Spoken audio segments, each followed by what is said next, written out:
Ahí sí. Hola, ¿cómo están? Qué gusto poder saludarles nuevamente y sean todas y todos bienvenidas y bienvenidos a otro podcast de este nuevo episodio de nuestro podcast semanal que no había sido realizado desde hacía unos días, pero ya estamos nuevamente acá con ustedes. Soy Rod y estoy muy contento de estar aquí nuevamente para compartir con ustedes una nueva aventura de aprendizaje a través de la lectura, la escucha y la comprensión en español. Hoy, como es costumbre, exploraremos el mundo de la literatura y la cultura en español a través de la lectura de fascinantes textos, así que prepárense para sumergirse en este hermoso idioma, el español. Si deseas ser parte de mi grupo de estudiantes o tener sesiones privadas de español, visita mi página web donde encontrarás el formulario de solicitud, precios de packs, clases y mucho más. Aquí te la estoy mostrando para que puedas ver desde ya un poco con qué te encontrarás. Bien, para ir comprendiendo de qué se trata esto y puedas acceder a mi metodología, a mi sistema y también con precios increíbles que te van a sorprender. Puedes acceder a tu primera clase de revisión de tus conocimientos, de diagnóstico y también acceder a algunos packs de clases o crear clases personalizadas diseñadas especialmente para ti. Así que aprovecha estas promociones y aquí está mi contacto. Si quieres directamente escribes a mi correo, no hay ningún problema. ¿Qué te parece? Bueno, como les decía, bienvenidas y bienvenidos a este emocionante capítulo de hoy. Hoy les traigo una invitación a adentrarse en una de las obras más emblemáticas de la literatura latinoamericana, La Casa de los Espíritus, de Isabel Allende. Publicada en 1982, esta novela es un viaje fascinante a través de varias generaciones de una familia, la familia Trueba, donde lo real y lo mágico se entrelazan de manera única. La historia nos lleva desde las primeras décadas del siglo XX hasta la época contemporánea, explorando temas como el amor, el poder, la injusticia social y por supuesto la magia y los espíritus que habitan en esta casa. En el primer capítulo, que es el que vamos a revisar hoy, conoceremos a Clara del Valle, una niña con habilidades sobrenaturales cuya vida y dones paranormales serán cruciales para el desarrollo de la trama de esta obra. El inicio de la novela está lleno de misterio y anticipación, preparándonos para una saga familiar llena de eventos extraordinarios y personajes inolvidables. Acompáñenme en esta aventura literaria donde no solo mejoraremos nuestras habilidades de escucha, de comprensión del español, sino que también nos sumergiremos en un mundo lleno de magia y emociones intensas. Leeremos juntos el primer capítulo desentrañando cada detalle y disfrutando del estilo inconfundible de Isabel Allende. Vamos pues, comencemos. Ahí sí, La Casa de los Espíritus de Isabel Allende. ¿Qué les parece? Vamos a comenzar de inmediato. Aquí tenemos ya el texto listo y por supuesto voy a preparar mi tradicional mate que ya lo tengo listo. ¿Conocen a este personaje?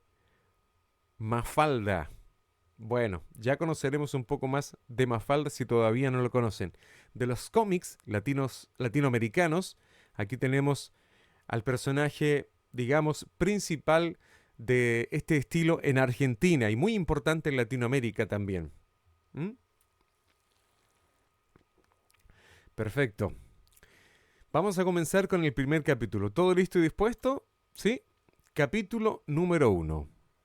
Barrabás llegó a la familia por vía marítima. Anotó la niña Clara con su delicada caligrafía. Ya entonces tenía el hábito de escribir las cosas importantes y más tarde, cuando se quedó muda, escribía también las trivialidades, sin sospechar que 50 años después sus cuadernos le servirían para rescatar la memoria del pasado, o me servirían para rescatar la memoria del pasado y para sobrevivir a mi propio espanto. Vamos a comprender un poco. Quien está escribiendo habla sobre esta niña, ¿no es cierto? Dice que Barrabás llegó a la familia por vía marítima. Vía marítima llegó a través del mar. ¿Quién lo anotó? La niña Clara, que es el personaje que le decía que vamos a ir descubriendo en este primer capítulo. Dice que ya entonces la niña Clara tenía el hábito de escribir las cosas importantes. Le gustaba escribir y tenía muy linda caligrafía. Y lo hizo, dice que más tarde cuando quedó muda. ¿Qué significa que quedó muda? Que no podía hablar. Sin sospechar, dice que 50 años después, estos cuadernos le servirían a quien escribe, por eso dice, me servirían, para rescatar la memoria del pasado y para sobrevivir a mi propio espanto. El día que llegó Barrabás era Jueves Santo, ¿ya? En Latinoamérica normalmente celebramos la Semana Santa. ¿Y qué es la Semana Santa? Bueno, la semana en donde celebramos o conmemoramos la vida y especialmente la muerte y la pasión y crucifixión de Jesucristo. Entonces, el Jueves Santo es un día muy importante. Después viene el Viernes Santo, que es el más importante de esta semana. Dice, venía en una jaula indigna, cubierto de sus propios excrementos y orines. Es decir, todos los desechos. Era un animal, parece, ¿no es cierto? Barrabás. Y venía cubierto de sus propios desechos, ¿sí? De su propia mierda, de su propio orín, ¿bien? Excrementos y orines. Un olor repugnante debe haber sido. Con una mirada extraviada de preso miserable e indefenso. Pero ya se adivinaba, por el porte real de su cabeza y el tamaño de su esqueleto, el gigante legendario que llegó a ser. Aquel era un día aburrido y otoñal que en nada presagiaba los acontecimientos que la niña escribió para que fueran recordados y que ocurrieron durante la misa de 12. ¿Ya? En la parroquia de San Sebastián. Hablamos de la misa porque durante estos días de celebración de la Semana Santa se realizan varias reuniones en las iglesias, parroquias o capillas, que son los centros religiosos, iglesias, parroquias o capillas. Las capillas son más pequeñas, son para una comunidad pequeña. Las iglesias son un poco más grandes, al igual que las parroquias. Muchas veces son más grandes, donde cae mucha más gente, comunidades enteras. Bueno, dice que se podía imaginar el gigante legendario que llegó a ser debido al tamaño de su cabeza y su esqueleto. Siguen hablando de este animal, ¿no es cierto? Bueno, dice que aquel era un día aburrido y otoñal.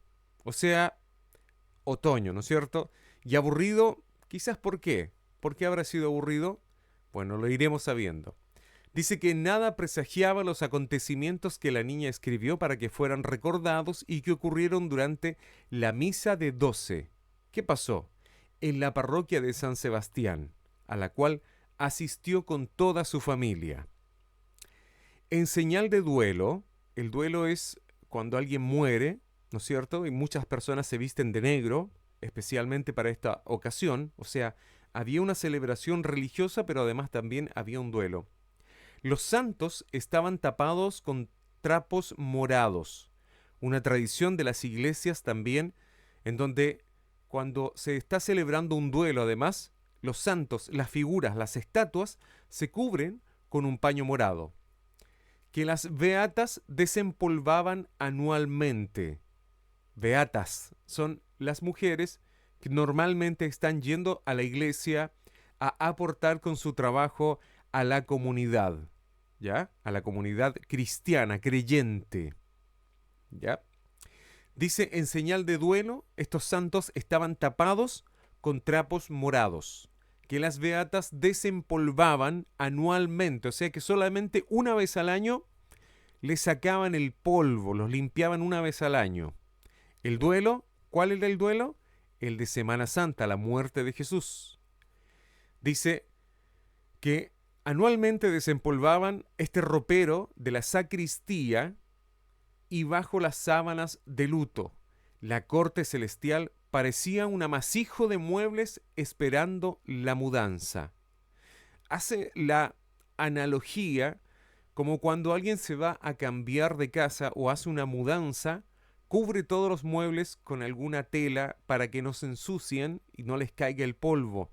Parecía que los santos, la corte celestial, es decir, todos estos personajes que son estatuas, ¿no es cierto?, estaban cubiertos por paños. Era como una verdadera mudanza.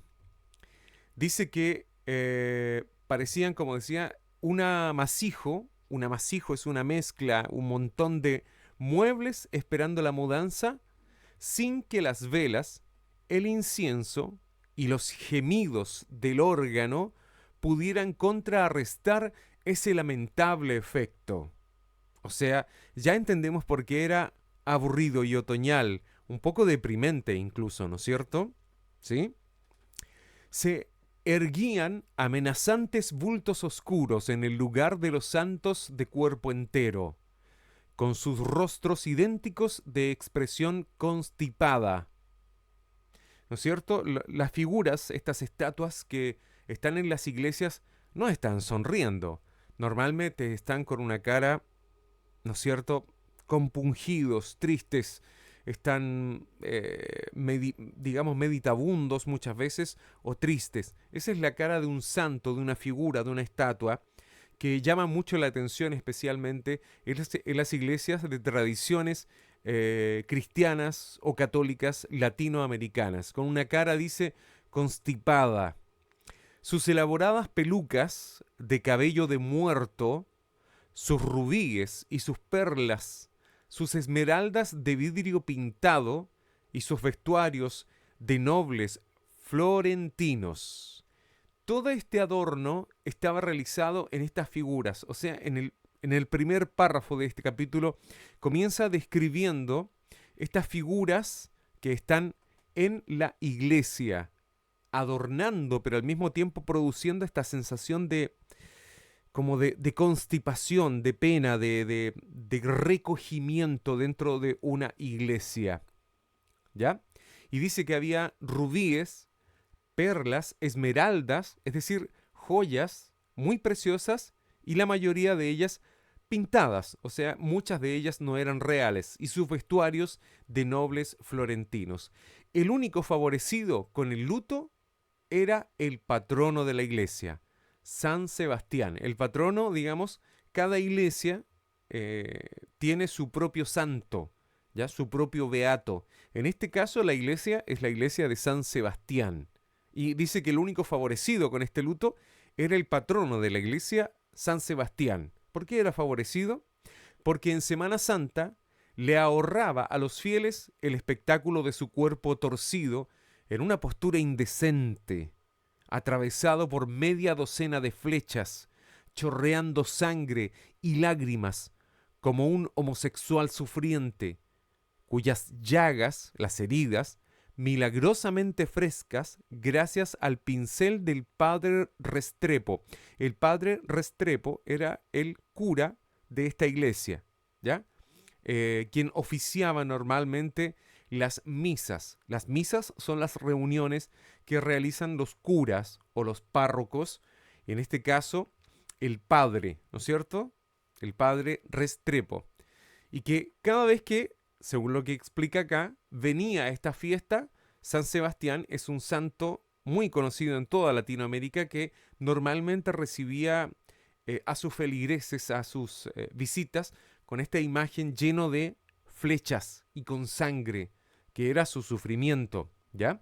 Entonces, aquí, este mártir, este santo, era el que daba la bienvenida a la iglesia que llevaba su nombre, San Sebastián, y que hacían estremecer de asco a Clara, la protagonista de este primer capítulo. Le producían asco, le producía un desagrado generalizado al observar esta figura y que el padre pintaba cada año la sangre para que se viera fresca y así estremecer con mayor fuerza a los feligreses o a los visitantes de la iglesia. Seguimos desde acá. Era esa una larga semana de penitencia y de ayuno. Y no se jugaba baraja, no podían jugar las cartas, no se tocaba música que incitara a la lujuria o al olvido, ¿ya? En Semana Santa en Latinoamérica, y esto pasaba hasta hace unas décadas atrás, Semana Santa era una semana de mucho respeto, de recogimiento y de devoción por la fe cristiana católica. En este caso, recordemos que las iglesias católicas son las que profesan la veneración de los santos y las figuras, no así las iglesias protestantes como es normalmente visto alrededor del mundo. Dice que no se jugaba baraja, no se jugaba las cartas, no se hacían juegos de azar, no se tocaba música que incitara a la lujuria o al olvido. O sea, había que mantener una postura en cuanto a la observación de las reglas católicas y se observaba dentro de lo posible la mayor tristeza y castidad, ¿ya? A pesar de que justamente en esos días el aguijonazo del demonio tentaba con mayor insistencia al débil, a la débil carne católica. Es decir que dice que el aguijonazo, las abejas en su parte trasera, en su cola tienen un aguijón. El aguijón es el con el que penetran, con el que producen el daño, el aguijón, esta púa, esta punta, y dice que toda esta parafernalia religiosa se veía sumergida en una tentación mayor aún, porque era en este tiempo cuando más se sentía tentación y ganas de hacer cosas en contra tal vez de estas leyes de castidad. El ayuno, es decir, el no comer o el comer poco, o la dieta de esos días, el ayuno consistía en suaves pasteles de hojaldre. El hojaldre es una masa de muchas capas, muy delgada y liviana. Sabrosos guisos de verdura, no se comía carne, no se come carne en Semana Santa, menos en Viernes Santo, esponjosas tortillas y grandes quesos traídos del campo, con los que las familias recordaban la pasión del Señor, cuidándose de no probar ni el más pequeño trozo de carne o pescado, o de pescado, bajo la pena de excomunión. O sea, si alguien sabían que había probado carne o pescado, se figuran como que es la carne, el cuerpo de Cristo, de Jesús. Por lo tanto, era excomunión, lo echaban de la iglesia o lo echaban de la comunidad católica en ese tiempo. Era una desobediencia muy grande. Como insistía el padre Restrepo, nadie se habría atrevido a desobedecerle.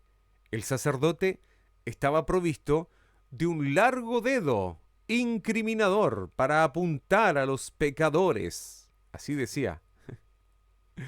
A cualquiera que desobedeciese la orden de este padre o este cura católico, que era la orden de la mayoría de las iglesias de hace unas décadas inclusive, aquí en Latinoamérica. Nadie se habría atrevido a desobedecerle. El sacerdote estaba provisto de un largo dedo incriminador para apuntar a los pecadores en público y una lengua entrenada para alborotar, producir alboroto en los sentimientos. O sea, él era muy conmovedor y llegaba ahí al corazón, le daba duro a sus feligreses, a sus seguidores.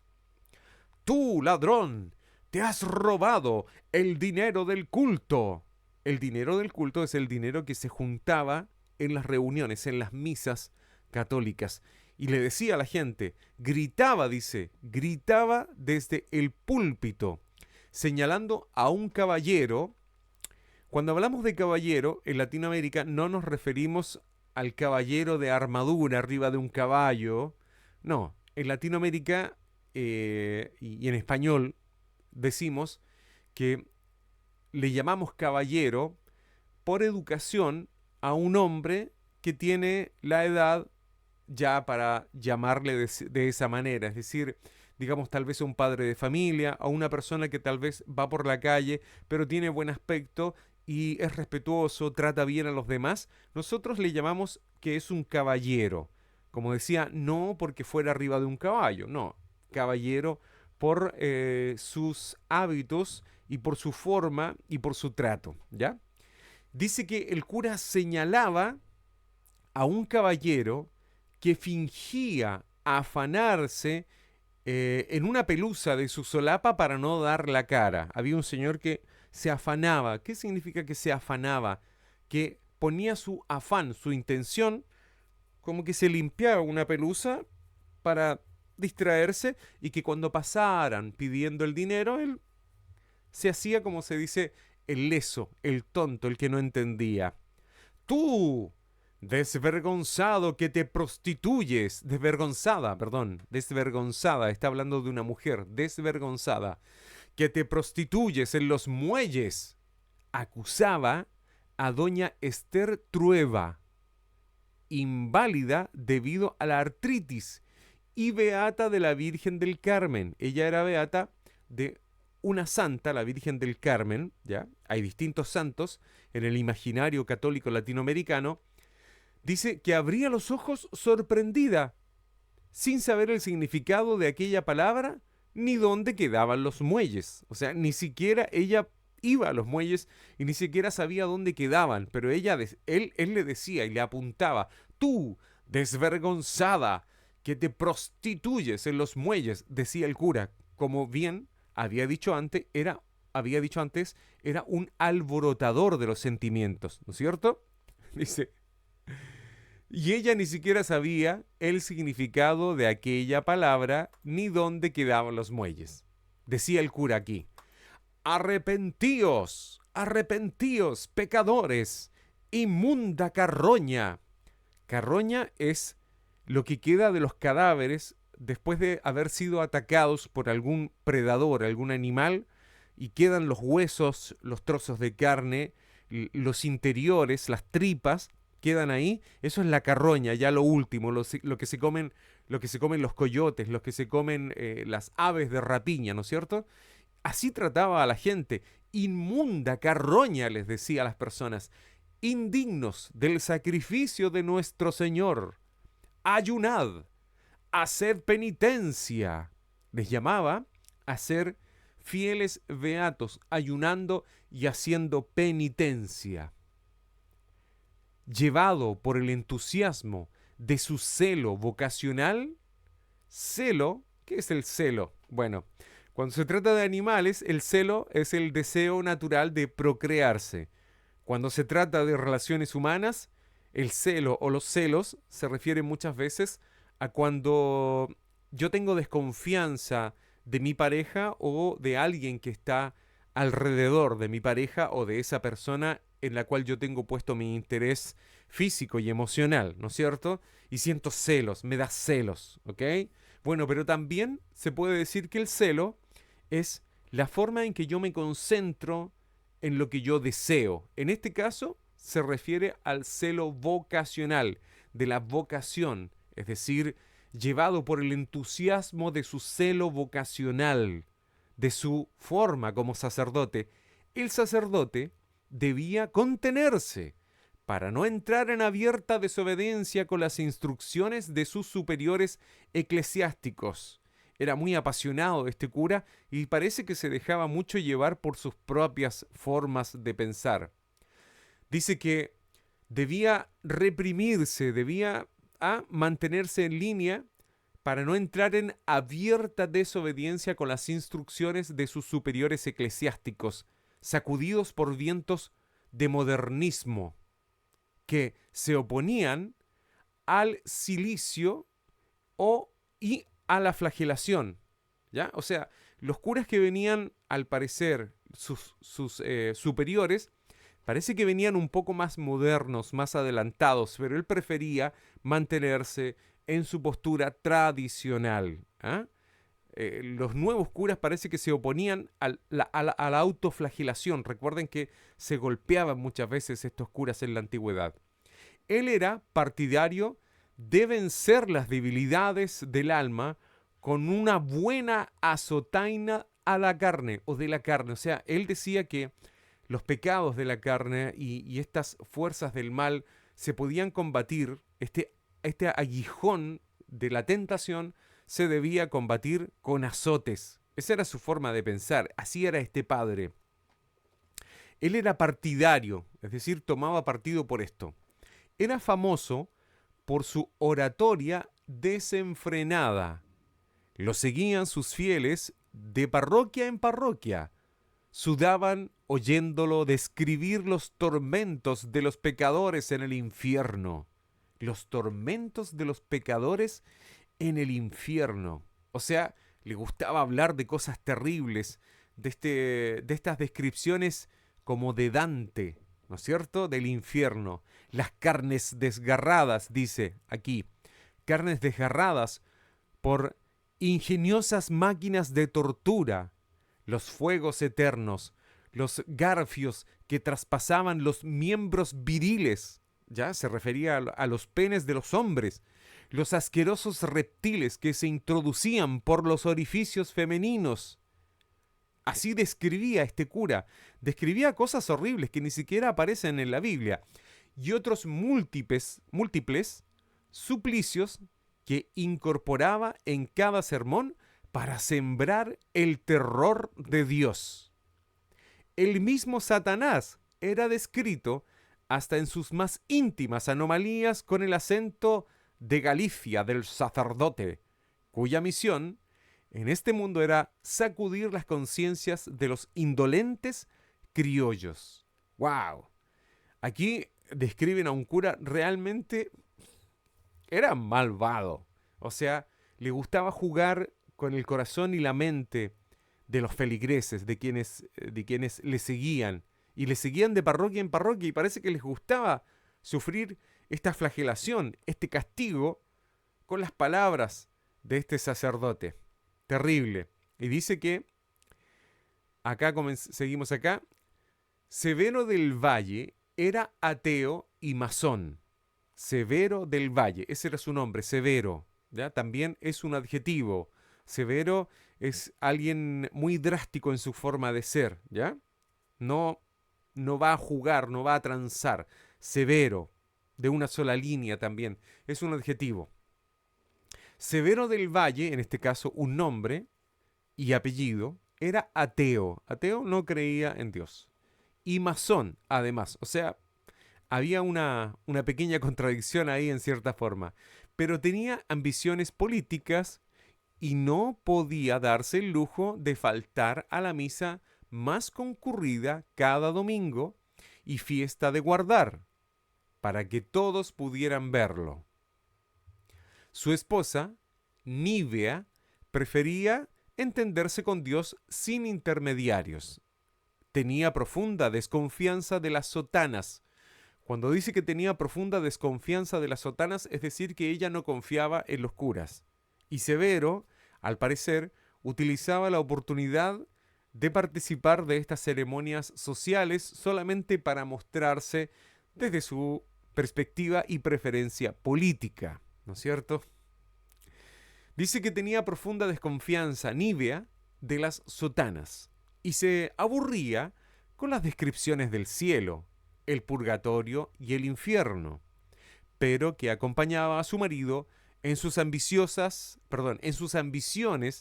parlamentarias. Parlamentarias se refiere a sus ambiciones políticas, en la esperanza de que si él ocupaba un puesto en el Congreso, ella podría obtener el voto femenino, por el cual luchaba desde hacía 10 años, sin que sus numerosos embarazos lograran desanimarla. Es decir, que a pesar de que había tenido varios embarazos, ella seguía en la lucha por el voto femenino, ¿ya? No la desanimaban estos embarazos, el haber tenido tantos hijos al parecer hasta ese momento. Permiso. Ese jueves santo, el padre Restrepo había llevado a los oyentes al límite de la resistencia con sus visiones apocalípticas, y Nívea empezó a sentir mareos. Es decir, se empezó a sentir mal, al parecer. Más encima, con las descripciones de este infierno dantesco que acostumbraba a relatar este cura. Se preguntó si no estaría nuevamente encinta, embarazada. Tal vez estoy embarazado de nuevo, pensó. A pesar de los lavados con vinagre y las esponjas con hiel, había dado a luz 15 hijos, de los cuales todavía quedaban 11 vivos. También era muy tradicional en las familias latinoamericanas el tener muchos hijos, 18, 15, 12. Era normal para estas mujeres parir muchos hijos, tener muchos hijos, y normalmente algunos de ellos morían. Algunos de ellos morían más grandes, otros morían al nacer, y se habla normalmente, y hasta el día de hoy recuerdan las abuelas acá, que su mamá o su abuela tuvo 15, 18, 19 hijos. Era algo bastante normal. Bueno, aquí dice que quedaban 11 vivos de 15 que había tenido. Y tenía razones, aquí vamos, y tenía razones para suponer que ya estaba acomodándose en la madurez, pues su hija Clara, la menor, tenía 10 años. La hija Clara, la protagonista de este libro, la menor, la más chiquitita, la más chica, ya tenía 10 años. Parecía que por fin había cedido el ímpetu de su asombrosa fertilidad. Parece que había cedido el ímpetu de su asombrosa fertilidad. Decía que su asombrosa fertilidad era su increíble capacidad de procrear. Y dice que parecía que había cedido el ímpetu. Es decir, que parecía que ya había terminado esta fuerza. Procuró atribuir su malestar al momento del sermón del padre Restrepo, cuando la apuntó para referirse a los fariseos que pretendían legalizar a los bastardos y al matrimonio civil. ¿Ya? O sea, justo en ese momento, el cura, el padre Restrepo, decidió apuntarle a ella, justo cuando se sentía mal y ella estaba pensando acerca de su fertilidad y eso, justo le tocó el dedo a ella y el padre empezó a hablar de ella, o se quiso referir a ella. Incluso aquí dice que a los bastardos, a legalizar a los bastardos son los hijos que nacen fuera del matrimonio, ¿ya? Que no están dentro de lo que la iglesia considera la familia estructurada y tradicional. Y dice que también habían bastardos que querían legalizar el matrimonio civil, es decir, el matrimonio por la ley, dejando de lado la importancia del matrimonio que en ese momento era monopolio de la iglesia católica y que querían supuestamente desarticular a la familia. La patria, seguimos leyendo, la propiedad y la iglesia, dando a las mujeres la misma posición que a los hombres, en abierto desafío a la ley de Dios. Aquí también la escritora Isabel Allende aprovecha de introducir un poco este mensaje en cuanto a las libertades que la sociedad permitía en esa época a la mujer y que poco a poco también se han ido igualando poco a poco a las libertades que tenían los hombres en esa época. La escritora aquí también lanza este pequeño mensaje para llevarnos a esa sensación de las mujeres en esa época también, que estaban bastante oprimidas. En abierto desafío a la ley de Dios, dice el cura, seguía, que en ese aspecto era muy precisa. Nívea y Severo ocupaban con sus hijos toda la tercera hilera de los bancos, ya los asientos. Clara estaba sentada al lado de su madre y ésta le apretaba la mano. Seguramente ya se estaba sintiendo bastante mal, entonces le empezó a apretar la mano. Se sentía mal. Y le apretaba la mano, dice aquí, con impaciencia, cuando el discurso del sacerdote se extendía demasiado en los pecados de la carne. ¿Ya? porque sabía que eso inducía a la pequeña a visualizar aberraciones que iban más allá de la realidad, como era evidente por las preguntas que hacía y que nadie sabía contestar. Es decir, que Clara, cuando llegaba a casa, seguramente después de haber ido a la iglesia, le preguntaba a la mamá: ¿qué significa lo que dijo el cura? ¿Qué dijo el padre Restrepo acerca de este pecado? Y tal vez el padre, como gozaba al parecer describiendo los detalles, la niña comenzaba a visualizar estas imágenes que el cura presentaba y seguramente llegaba preguntando también a su casa. Entonces le apretaba la mano a la niña también para que quizás pusiese menos atención o protegiera su mente con algún otro pensamiento. No lo sabemos. Dice que era evidente, dice, por las preguntas que hacía y que nadie sabía contestar. Nadie le podía explicar a ella realmente a qué se refería el cura. Clara, y aquí empieza a describir a la niña. Clara era muy precoz, es decir, que se adelantaba normalmente a cosas que el resto de los niños tal vez todavía no comprendía o no hacía. Era precoz, se adelantaba. Y tenía la desbordante imaginación que heredaron todas las mujeres de su familia, por vía materna. La temperatura de la iglesia había aumentado y el olor penetrante de los cirios, estas velas, el vapor, este humo que salía de los cirios, el incienso y la multitud apiñada es como los granos de la piña, es decir, la multitud apiñada es como cuando ya hay mucha gente, o sea, estaba esa iglesia sofocante. Dice aquí que contribuían a la fatiga de Nivia. Deseaba que la ceremonia terminara de una vez para regresar a su fresca casa, a sentarse en el corredor de los helechos y saborear la jarra de horchata que la nana preparaba los días de fiesta. La nana era la sirvienta, la empleada de la casa que les preparaba unos refrescos a la familia en los días de calor. Miró a sus hijos, los menores estaban cansados, rígidos en su ropa de domingo, seguramente muy apretados porque tenían que vestirlos con ropas especiales para las misas, como era tradición. Y, ¿dónde quedamos? Aquí está. Rígidos por sus ropas de domingo, y los mayores, los más grandes, ya comenzaban a distraerse. O sea, los hijos más grandes ya comenzaban a perder la atención en lo que decía este cura. Posó la vista en Rosa, la mayor de sus hijas vivas. Seguramente ya había tenido otras hijas que habían muerto, y como siempre se sorprendió. Su extraña belleza tenía una cualidad perturbadora de la cual ni ella escapaba. Mira qué interesante descripción. Su extraña belleza tenía una cualidad perturbadora de la cual ni ella escapaba. La hija mayor viva, tenía una extraña belleza y que poseía una cualidad perturbadora, de la cual ni siquiera ella escapaba. Algo muy extraño. Parecía fabricada de un material diferente al de la raza humana.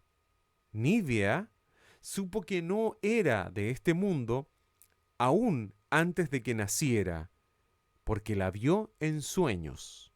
Por eso no le sorprendió que la comadrona diera un grito al verla. La comadrona eran estas mujeres que normalmente en esa época ayudaban a las mujeres a parir en sus propias casas, como una partera, no una doctora. No se utilizaban los doctores para los partos. Los partos eran normalmente dentro de la misma casa y eran ayudados por la comadrona. Y que dice que cuando nació la comadrona dio un grito al verla. Seguimos acá.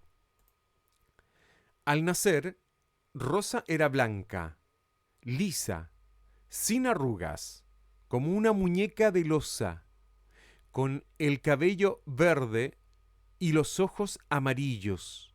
Cabello verde y ojos amarillos. Recordemos que aquí Isabel Allende está incorporando elementos sobrenaturales y mágicos a su relato.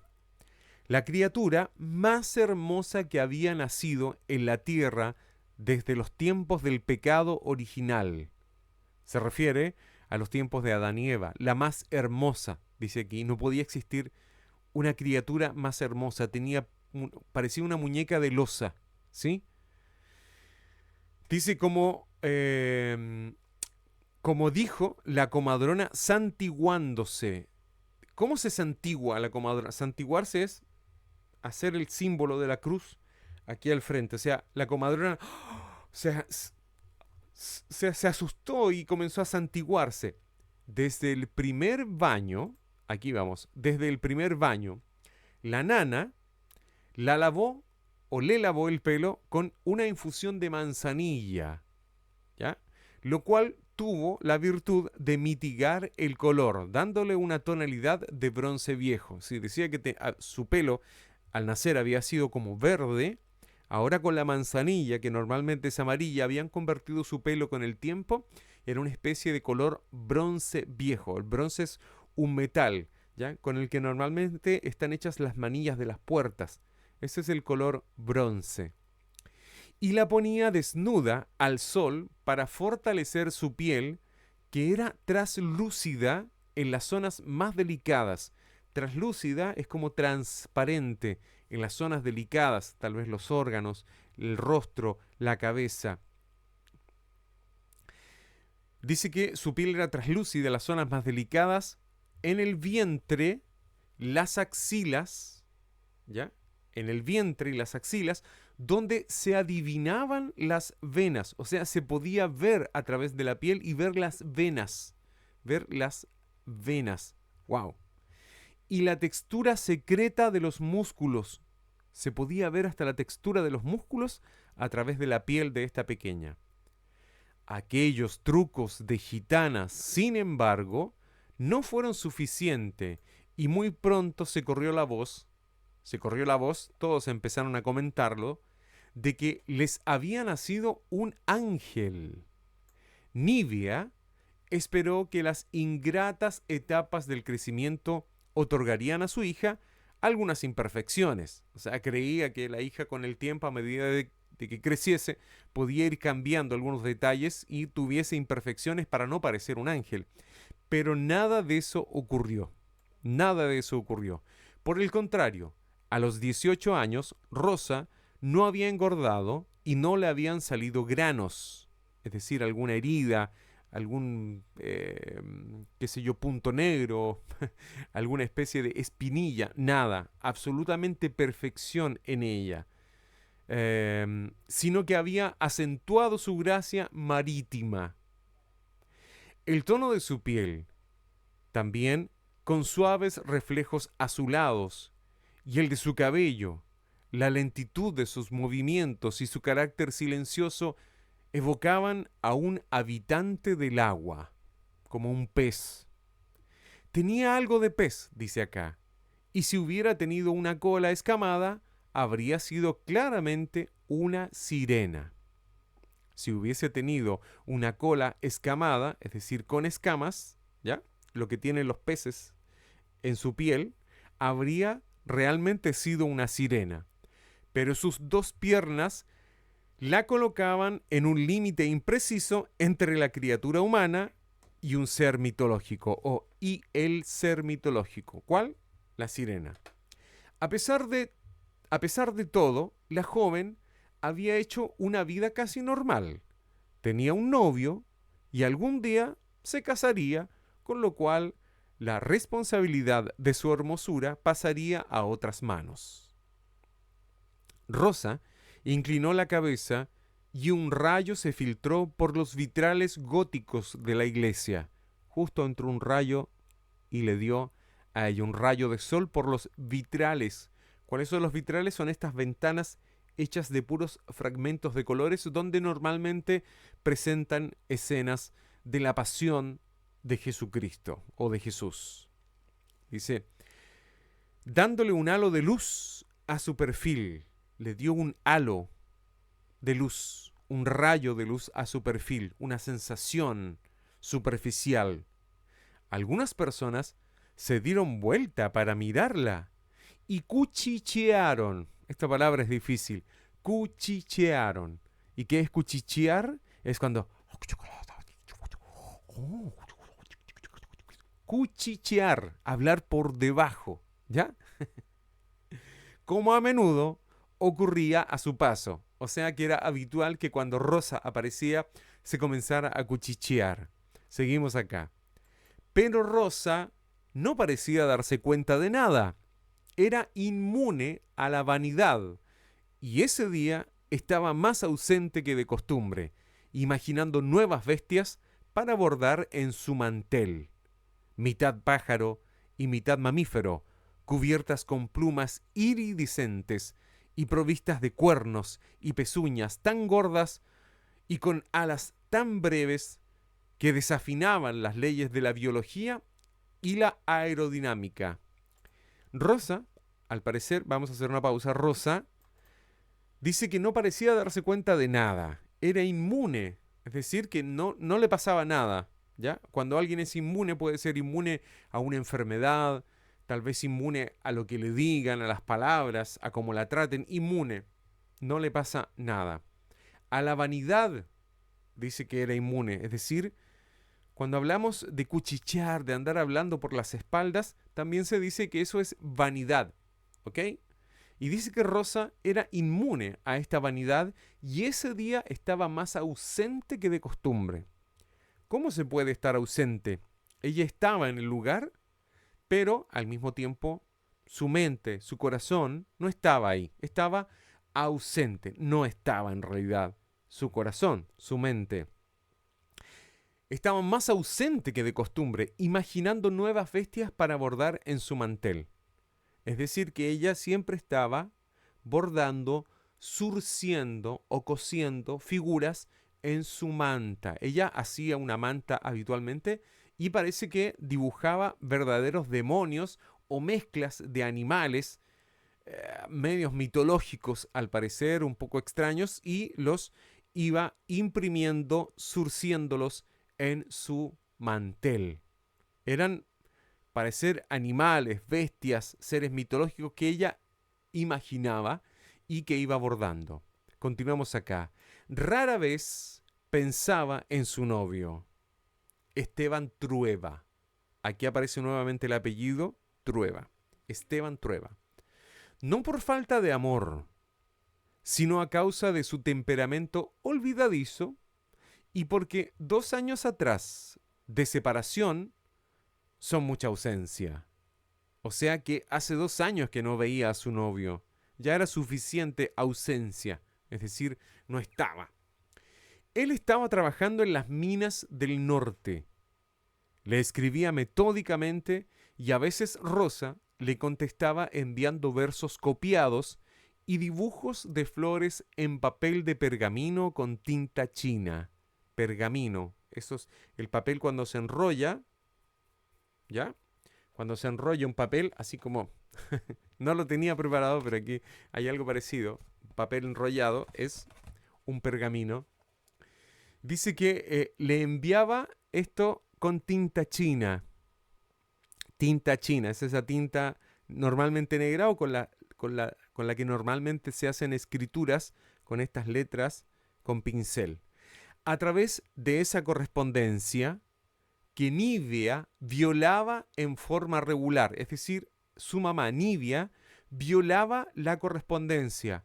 ¿Cómo puede violar la correspondencia? Simplemente abriéndola, revisándola, ¿no es cierto? Y se enteró de los sobresaltos del oficio de minero, siempre amenazado por derrumbes, persiguiendo vetas escurridizas. Vetas escurridizas. Las vetas son estas líneas que tiene la roca. La roca tiene unas líneas en donde encuentran el mineral y lo van siguiendo. Pero a veces dice acá que son escurridizas. Es como si se escaparan. Cuando algo se escurre, se escapa, ¿no es cierto? Como el agua. Si yo le echo mucha agua acá a mi mate, voy a aprovechar de beber. Y una gotita queda acá, miren. Esa gotita se va escurriendo, ¿ya? Y dice que las vetas en las minas eran escurridizas, pidiendo créditos a cuenta de la buena suerte. Es decir, que no le iba muy bien económicamente. Necesitaba pedir dinero, confiando en que aparecía un maravilloso filón de oro que le permitía, un filón es una veta, una línea, justo encontrar, él confiaba en que podía aparecer alguna especie de filón de oro que le permitiría hacer una rápida fortuna y regresar para llevar a Rosa del brazo al altar, convirtiéndose así en el hombre más feliz del universo, como decía siempre al final de sus cartas. Rosa, sin embargo, no tenía prisa por casarse y casi había olvidado el único beso que intercambiaron al despedirse, y tampoco podía recordar el color de los ojos de ese novio tenaz. Tenaz es como valeroso o con algún grado de decisión en la vida, tal vez era decidido, ambicioso. Dice que ya Rosa ni se acordaba del último beso, el único que se habían dado, y además también ya ni se acordaba del color de los ojos de este novio. ¿Bien?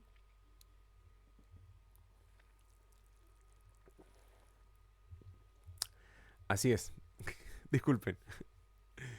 Dice que por influencia de las novelas románticas que constituían su única lectura, o sea que Rosa leía novelas románticas, le gustaba imaginarlo, ella se lo imaginaba así, le gustaba imaginarlo con botas de suela, la piel quemada por los vientos del desierto, escarbando la tierra en busca de tesoros de piratas, así lo imaginaba ella, doblones españoles, los doblones son monedas muy antiguas, doblones españoles, y joyas de los incas.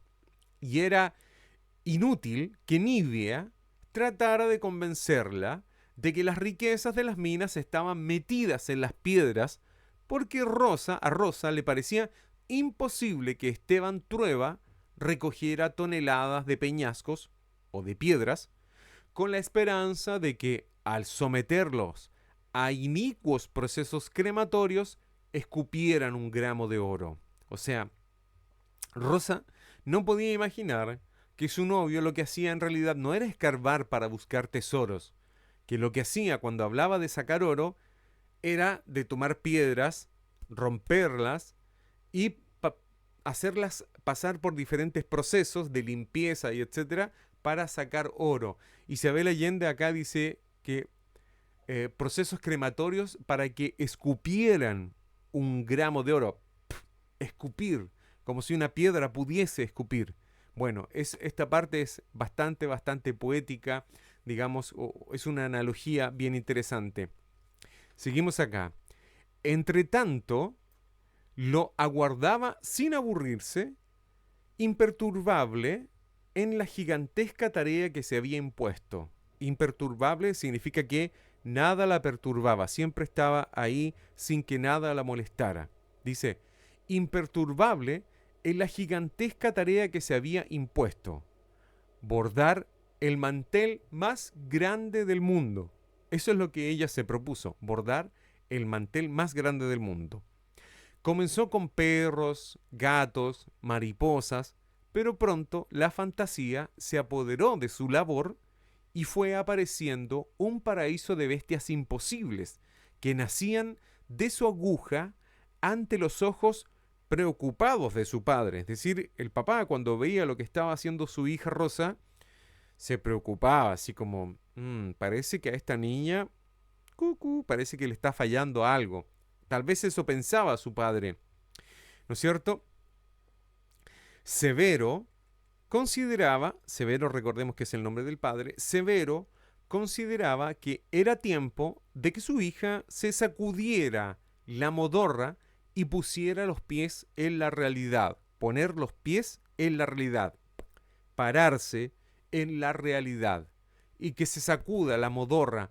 La modorra es como ay, la flojera, este cansancio, este no querer hacer otra cosa que no sea simplemente estar bordando y esperando a su novio.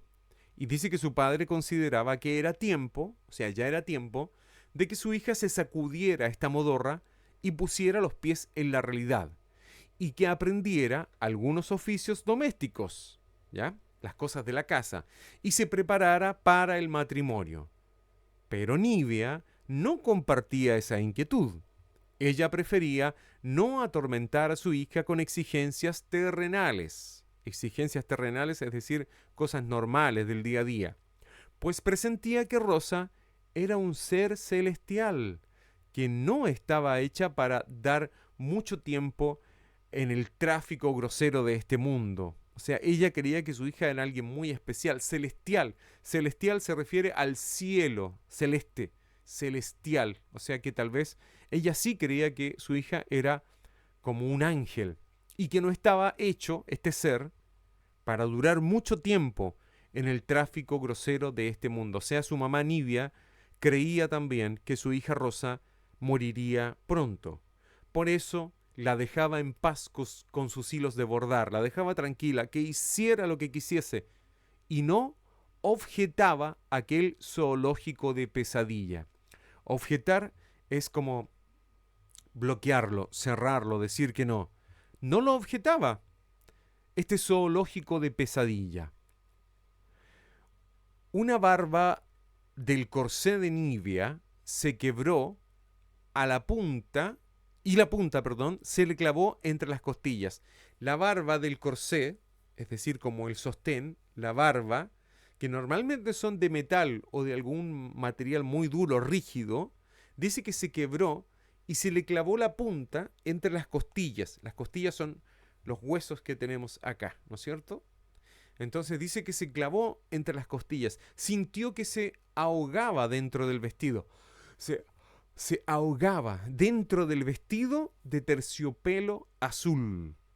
El cuello de encaje demasiado alto. Un cuello largo, alto, del vestido de encaje. Es decir, este traje de domingo para ir a la iglesia, que no era domingo, recordemos que era jueves, toda la semana había que estar yendo a la iglesia a participar de estas reuniones.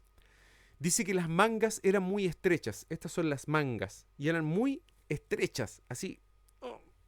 Todo el vestido entero era muy estrecho. La cintura, aquí dice la cintura, tan ajustada, cuando se soltaba la faja, la cintura, pasaba media hora con retorcijones. Es decir, cuando se sacaba el vestido, media hora, la mitad de una hora, ella pasaba sintiendo que sus tripas, sus interiores, sonaban, se retorcían de barriga hasta que las tripas se acomodaban en su posición normal. ¡Wow! O sea, un vestido tormentoso.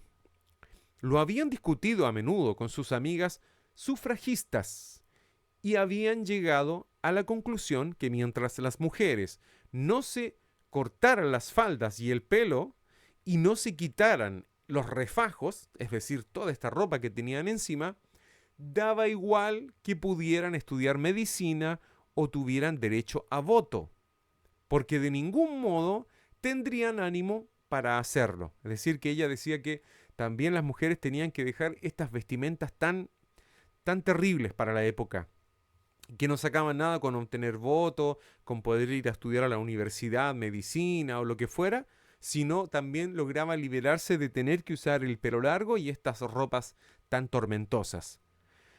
Dice,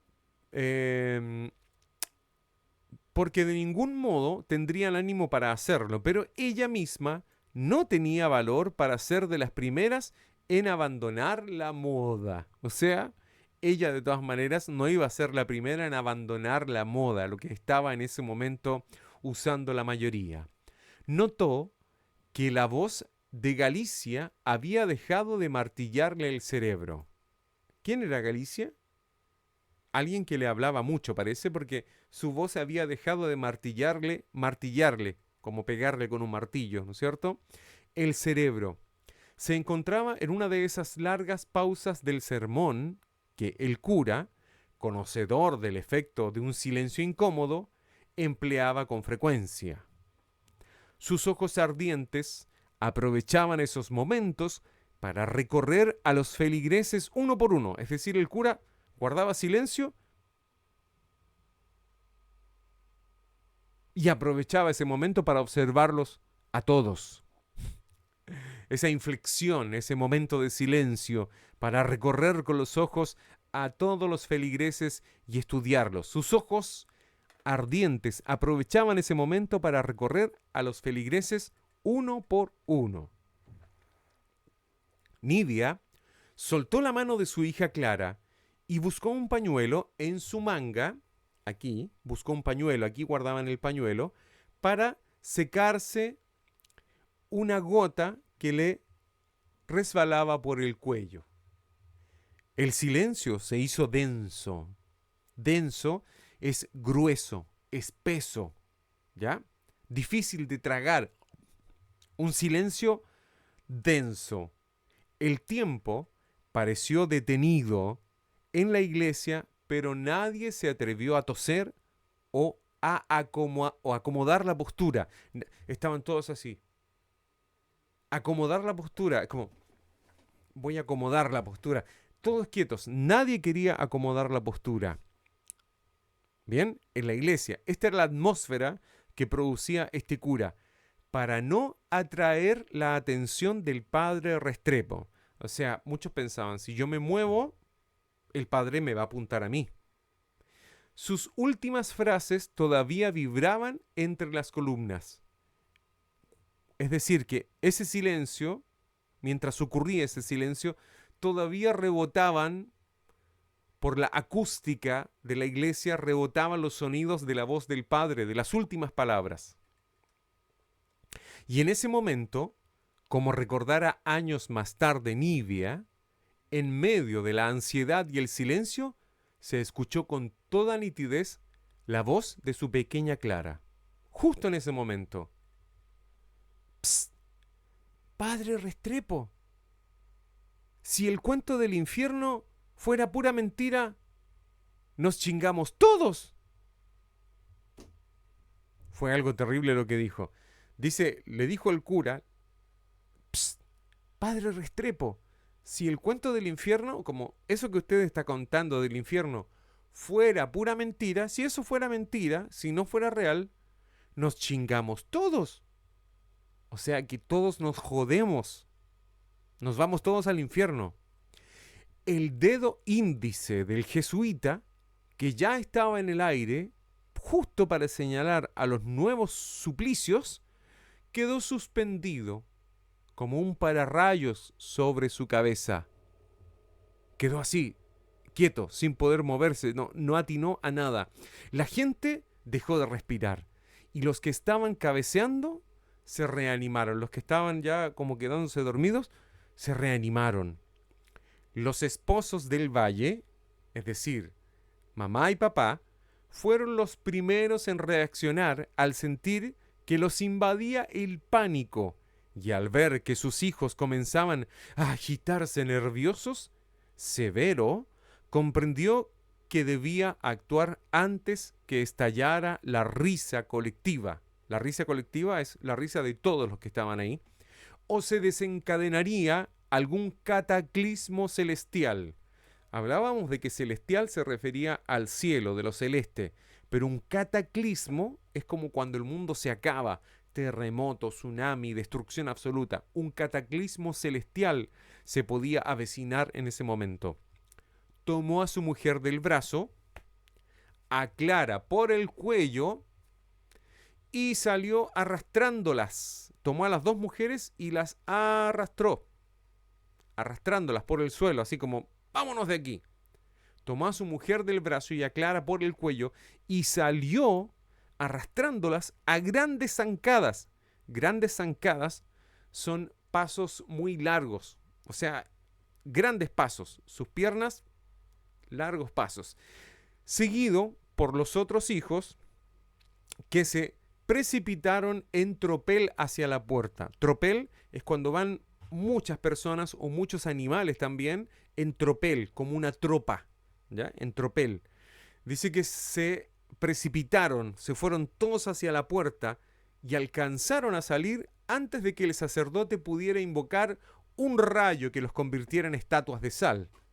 Pero desde el umbral escucharon su terrible voz de arcángel ofendido. El cura igual pegó un grito, dijo algo. ¡Endemoniada! ¡Soberbia endemoniada! Le gritó a la niña y le gritó a la familia también.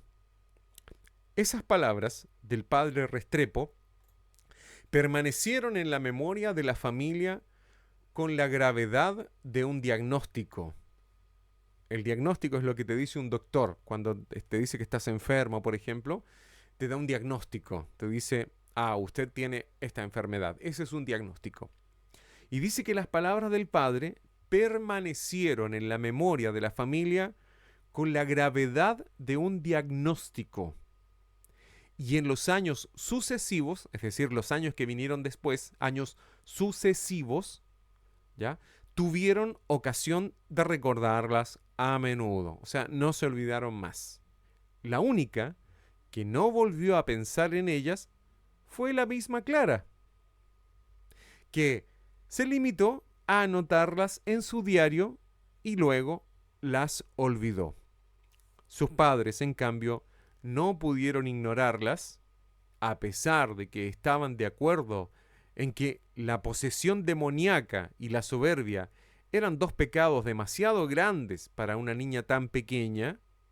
Temían a la maledicencia o la maledicencia de la gente y al fanatismo del padre Restrepo. O sea, sabían que estas posesiones, que el demonio, sabían que esta soberbia podían ser pecados, pero no le temían tanto a eso como le temían a la forma mala que tiene muchas veces de ser la gente, y especialmente en esa época, cuando las personas vivían muy pendientes una de la otra y lo que hacían y lo que no y lo que se podía inventar.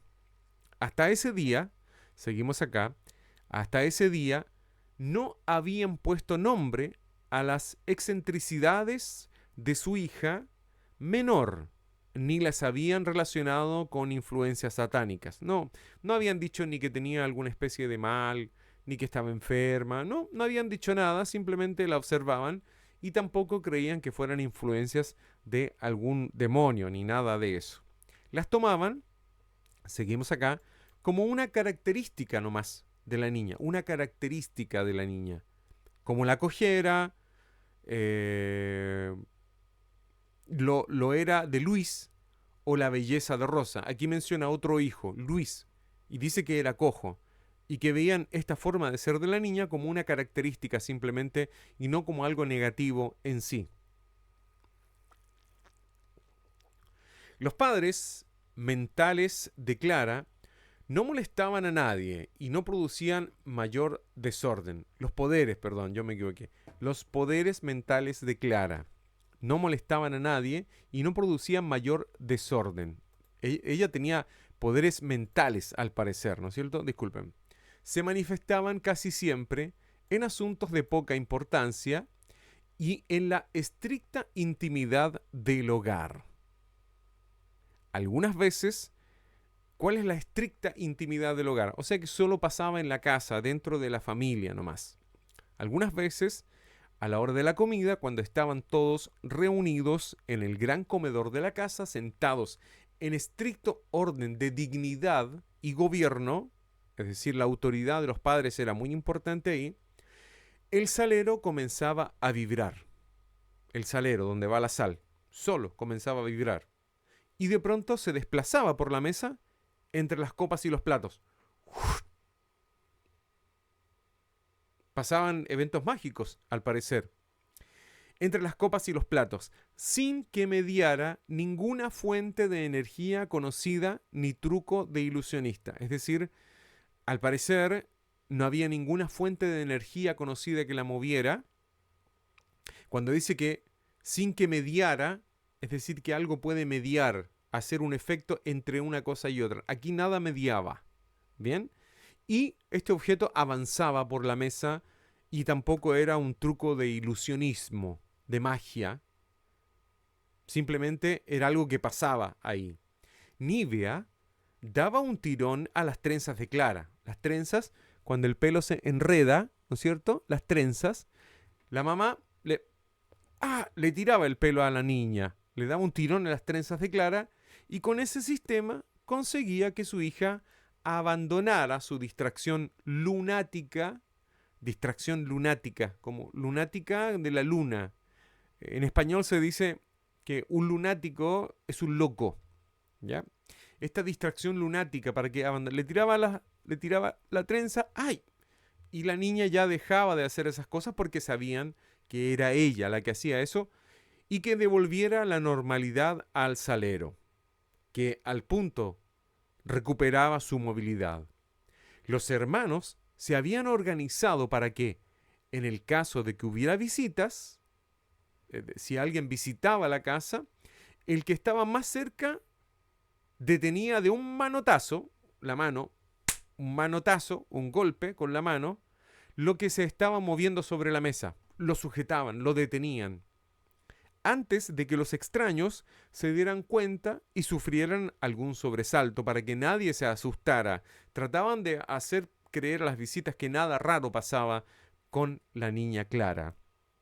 La familia continuaba comiendo sin comentarios. También se habían habituado a los presagios de la hermana menor. Un presagio es como decir, como una profecía, un presagio, es como adelantarse al futuro. Ella anunciaba los temblores con alguna anticipación, es decir, ella podía saber cuándo iba a temblar, lo que resultaba muy conveniente en ese país de catástrofes. O sea, no era tan malo que ella se adelantara a estas cosas, porque daba tiempo para poner a salvo la vajilla, los platos, las tazas, todo eso, y dejar al alcance de la mano las pantuflas para salir arrancando en la noche. O sea, aquí los presagios de Clara le servían a la familia. Se adelantaba a los terremotos y esas cosas terribles. Bueno, a los 6 años, Clara predijo que el caballo iba a voltear a Luis, a su hermano, pero este se negó a escucharla y desde entonces tenía la cintura, aquí el hueso de la cintura desviado. Es decir que si le hubiera hecho caso a su hermana Clara, Luis no habría sido cojo. Con el tiempo se le acortó la pierna izquierda y tuvo que usar un zapato especial, ¿no es cierto? Un zapato tal vez más alto, con una gran plataforma para que él mismo se fabricaba, él mismo se arreglaba sus zapatos, ¿ya? Una plataforma, el zapato tenía plataforma. Uno era así y el otro zapato era más alto, ¿no es cierto? Ahí sí, más alto, para poder igualar la estatura en cada pie. En esa ocasión, Nivia se inquietó, pero la nana le devolvió la tranquilidad diciendo que hay muchos niños que vuelan como las moscas, que adivinan los sueños y que hablan con las ánimas, es decir, con los espíritus, los fantasmas. ¿Cómo se llama el libro? La casa de los espíritus. Pero a todos se les pasa cuando pierden la inocencia.